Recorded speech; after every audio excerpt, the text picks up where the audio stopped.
Here's what nobody tells you. Modern engineers sat down with blueprints, computers, cranes, every tool the 21st century has to offer, and tried to figure out how the Great Pyramid was built. They couldn't. Not fully. Not even close. For most of history, we assumed we'd eventually work it out, that it was just a matter of time before some archaeologist dug up the answer, dusted it off, and the mystery would collapse like everything else eventually does. That hasn't happened. What has happened is stranger. The deeper we look, the more the pyramid refuses to make sense. Not because it's primitive, because it's too precise.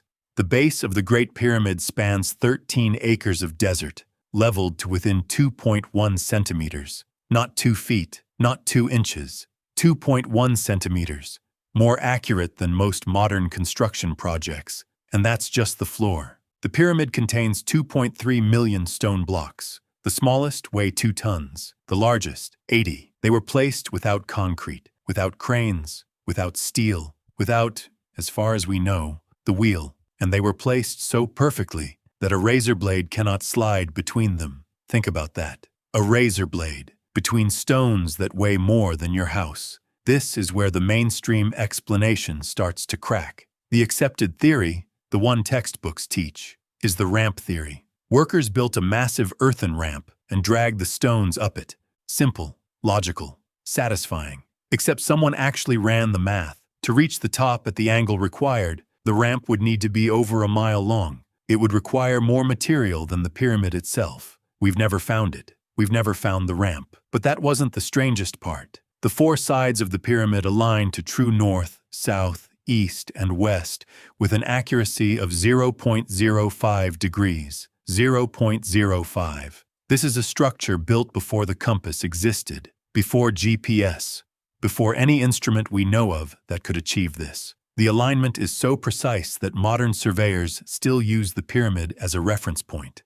A 4,500-year-old building, more accurate than what we build today. And this is the part almost nobody talks about. In 2017, scientists used muon scanning, the same technology used to probe the inside of volcanoes, to image the interior of the pyramid. They found a hidden chamber, enormous, undiscovered, still unexplored. We don't know what's in it. We don't know why it's there, and we're not sure we have the technology to reach it without damaging the structure around it. A building we've studied for centuries just revealed a room we didn't know existed. What else don't we know? Here's what I want you to sit with for a moment. We know these pyramids were built by people, real people, not gods, not aliens. We found their villages nearby, their tools, their bones, their beer rations and medical records. We know they had names, they had injuries, they had families who waited for them to come home. Ordinary human beings built something so extraordinary that 4,500 years later, with every advantage civilization has given us, we still cannot fully explain it. Not because they were superhuman, because they understood something we've lost. Some methodology, some technique, some way of organizing human effort and material and geometry that was passed down for generations, and then simply stopped being passed down. That knowledge didn't vanish in a flood or a fire. It disappeared quietly, the way most important things do. No one announced the loss. No one wrote it down. One day, someone who knew the answer died, and no one thought to ask before they did. The most unsettling possibility isn't that the pyramids were built by beings from somewhere else. It's that they were built by beings from right here. People exactly like us, with the same minds, the same hands, the same fears and ambitions. And somewhere between then and now, we forgot what we were capable of. The pyramid still stands. We're the ones who got smaller. Subscribe to our channel for more these like videos.